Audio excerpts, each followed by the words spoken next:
اس لیے ہمیشہ پاک رہو اور اپنے گھروں میں ان سب مسائل کو ضرور بتاؤ، کیونکہ گھر کے مابین ایسے ہوتے ہیں کہ وہ سارے کپڑے اٹھا کر کے ایک ساتھ دھو دیتے ہیں، جیسے چھوٹے چھوٹے بچے ہیں۔ اب بعض لوگ مسئلہ یہ ہے کہ ابھی بچہ پیدا ہوا، 1 یا 2 دن کا ہو یا 3 دن کا ہو یا 4 دن کا ہو یا 1 مہینہ کا ہو یا 10 سال کا ہو یا 20 سال کا ہو،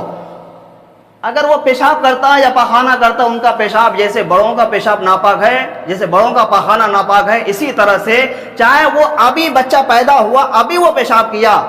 تو ان کا پیشاب ناپاک ہی ہے، ان کا پاخانہ ناپاک ہی ہے۔ اور اگر جو چھوٹا بچہ جو دودھ پیتا ہے، اب اگر دودھ پیتا ہوا بچہ، ایسا ہوتا ہے کہ بچپن میں زیادہ پلٹی ہونے کا بہت زیادہ خدشہ ہوتا ہے، بعض میں تھوڑا بچوں کو لے کر کے کھیلو اچھولو کودو تو وہ پلٹ دیتا ہے، اب اس کے لیے کیا حکم ہے؟ لیکن بچے نے ابھی جو دودھ پیا، اگر وہ حلق کے نیچے چلا گیا پھر وہ پلٹا تو پھر وہ ناپاک ہو جائے گا۔ جو دودھ اس کے منہ کے اندر ہی تھا، ابھی وہ حلق کے نیچے نہیں گیا تو پھر وہ پاک ہے۔ اچھا، اس کی پہچان کیسے ہوگی؟ اکثر و بیشتر آپ دیکھیں گے کہ جو بچہ پلٹی کرتا ہے، جو حلق کے اندر جانے کے بعد جو دودھ واپس آتا تو وہ پھٹ جاتا ہے، ذرا غور سے آپ دیکھیے کہ ہم لوگ ان سب چیزوں پر ایک اسٹڈی کر چکے ہیں۔ اور جو دودھ منہ میں رہے گا، چاہے وہ بڑا بچہ ہو یا چھوٹا ہو یا آدمی کوئی بھی ہو، اب اس دودھ کو کبھی اگال کے دیکھیے کہ وہ دودھ بالکل صحیح سلامت رہے گا، کیونکہ اندر جانے کے بعد جو دودھ باہر آیا وہ کیا ہو جائے گا؟ ناپاک ہو جائے گا۔ اب اس کا حکم کیا ہے؟ اس کا حکم یہ ہے کہ جس جگہ پر لگا ہے اسی جگہ کا دھو لو، پاک ہو جائے گا۔ اسی طرح سے اگر بچے نے پیشاب کر دیا، پیشاب سے پورا کپڑا ناپاک نہیں ہوتا ہے۔ پورا کپڑا کس چیز سے ناپاک ہوتا ہے؟ احتلام سے، یعنی کہ نائٹ فیل اور ہم بستری سے، یہ 2 چیزوں سے پورا کے پورا کپڑا آپ کو دھونا پڑے گا۔ اور اگر پیشاب کا چھینٹا جب خود کا لگا ہو یا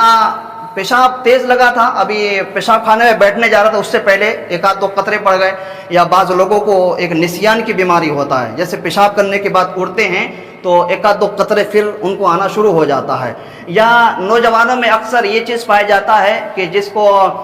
سفید پانی کا ایک بیماری ہوتا ہے، جو سفید پانی گاڑی پن کا وہ چپچپاپن ہوتا ہے، پھر وہ پیشاب کرنے کے بعد جیسے کھڑا ہوتا تو پھر ان کو لگتا ہے کہ وہ پھر آیا ہوا ہے۔ تو اس کے لیے کیا حکم ہے؟ جو چپچپاپن کا پانی جو آتا ہے پیشاب کرنے کے بعد یا راستہ چلنے میں یا کھیل کودنے میں بغیر شہوت کے اگر ہوا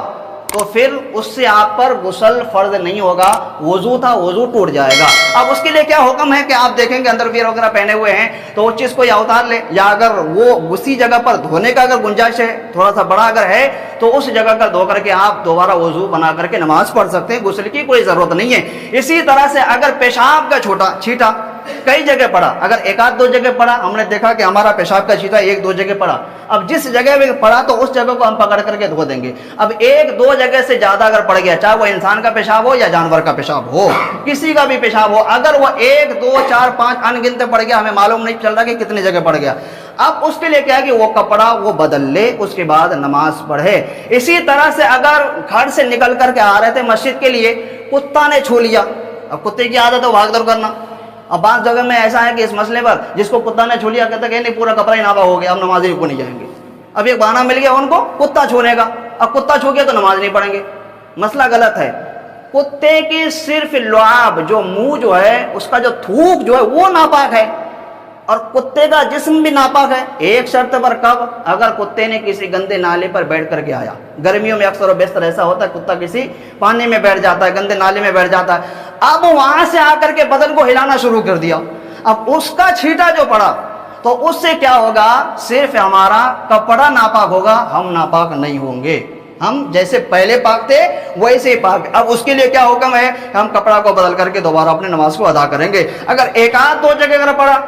1-2 جگہ پڑا تو اس جگہ کو دھونے کے بعد ہم اسی کپڑے سے نماز پڑھ لیں گے، کوئی ضروری نہیں ہے کہ ہم کپڑا بدلیں۔ اب جو ہے اگر سوکھا کتا سوکھا ہوا ہے، اس کے جسم گیلا نہیں ہے، نہ کوئی گندگی لگا ہے، اگر وہ کتا اگر ہمارے جسم کو چھو لے یا ہمارے کپڑا کو چھو لے، اس سے نہ ہمارا جسم ناپاک ہوں گے نہ ہمارا کپڑا ناپاک ہوں گے، ہماری نماز ہم اسی طرح سے پڑھ لیں گے، کوئی حرج نہیں ہے۔ ہاں اگر کتا نے آ کر کے سونگا، کتا سونگنے کی عادت ایک خصلت اس کے اندر یہ بھی ہے، وہ سونگنے کی عادت ہے، اگر وہ کتا نے آ کر کے ہمیں سونگا، اب سونگنے کے بعد ہم اس جگہ کو دیکھیں گے، جیسے کتا سونگے گا ہر کسی کا بھگ بھگ، یا پھر ہم خود ہی وہاں سے ہٹ جاتے ہیں، تو اب یہ دیکھیں گے جس جگہ ہمارا وہ منہ لگایا، جس جگہ وہ سونگا، تو غور و فکر کر کے دیکھیں گے کہ یہاں پہ ان کا تھوک لگا کہ نہیں لگا، ان کا لعاب اگر لعاب لگ گیا تو پھر کیا کریں گے، اس جگہ کو پکڑ کر کے اتنا حصہ دھو کر کے ہم نماز پڑھ لیں گے۔ اگر ان کا لعاب نہیں لگا تو پھر ہماری نماز اسی کپڑے سے ہو جائے گی، نہ کپڑا بدلنے کی نہ کپڑا دھونے کی ضرورت ہے۔ اسی طرح سے اگر خنزیر، مسئلہ ہے تو بتا دے رہا ہوں، اب خنزیر کی بات ہے، خنزیر چاہے وہ چھو جائے، چاہے اس کا لعاب لگ جائے، چاہے اس کا منہ لگ جائے، پورا کا پورا کپڑا ناپاک ہو جائے گا، پورا کے پورا کپڑا ناپاک ہو جائے گا۔ اسی طرح سے گائے، بھینس، بکری، اس کا پاک، اس کا جھوٹا پاک ہے، اس کا لعاب کیا ہے، پاک ہے۔ اگر بکری کو کسی نے کھانا کھلایا ہاتھ سے پکڑ کر کے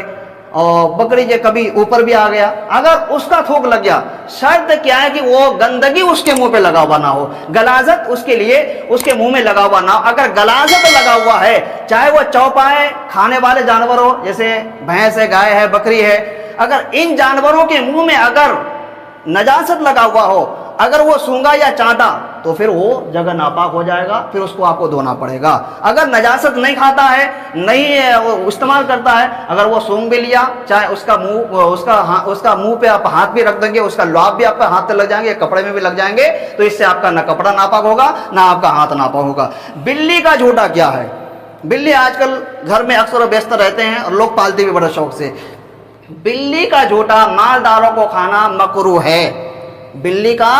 جھوٹا مالداروں کو کھانا مکروہ ہے، اور غریب ہے، ان کے پاس کوئی اشیاء نہیں ہے،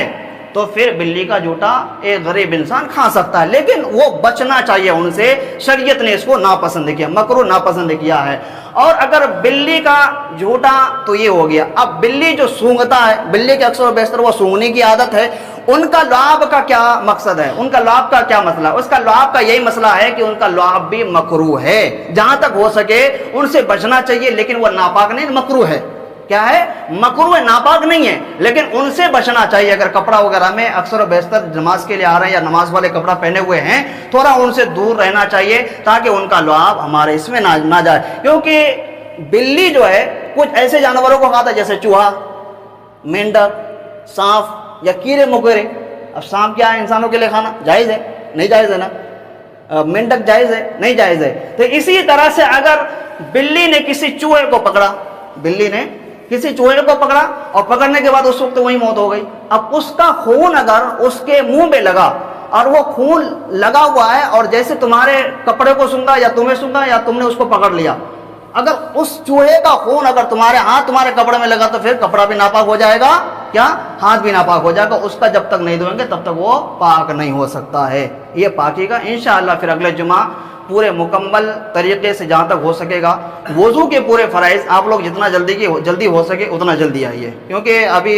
جب شروع ہوا تھا کچھ باتیں جو لوگ بعد میں ہیں ان تک نہیں پہنچ پایا، لیکن باقی والوں پر پہنچ گیا ہے، اور جس کو نہیں پہنچا ہے تو ہمارا یوٹیوب چینل ہے، تو اس میں یہ بیان جو ہے نا ڈلتے ہیں، آپ وہاں سے بھی جا کے سن سکتے ہیں جو نہیں آتے ہیں۔ یہ بھی ایک مسئلہ بنا دیا ہوں تاکہ لوگوں تک یہ مسائل ان تک آرام سے پہنچ جائے اور تاکہ وہ سمجھ جائے، بہت ضروری ہے۔ اور پاکی اور طہارت ہمیشہ بنا کے رکھو، پیشاب ہو، پاخانہ ہو، کیسو بھی ہے، لیکن ہر جگہ اپنا پاکی بنا کے رکھیں۔ اللہ تبارک و تعالیٰ کہ ہم سب کو اہدنا الصراط المستقیم، شریعت مصطفیٰ سنت رسول پر عمل کرنے کی توفیق رفیق عطا فرما۔ یا مولا ہم سب کو علم دین سیکھنے سکھانے کی توفیق رفیق عطا فرما، ہم سب کو سننے سے زیادہ عمل کی توفیق رفیق عطا فرما۔ وصلی اللہ تعالی علی خیر خلق نور عرش محمد و آلہ و صحبہ اجمعین برحمتک یا ارحم الراحمین بحق لا الہ الا اللہ محمد۔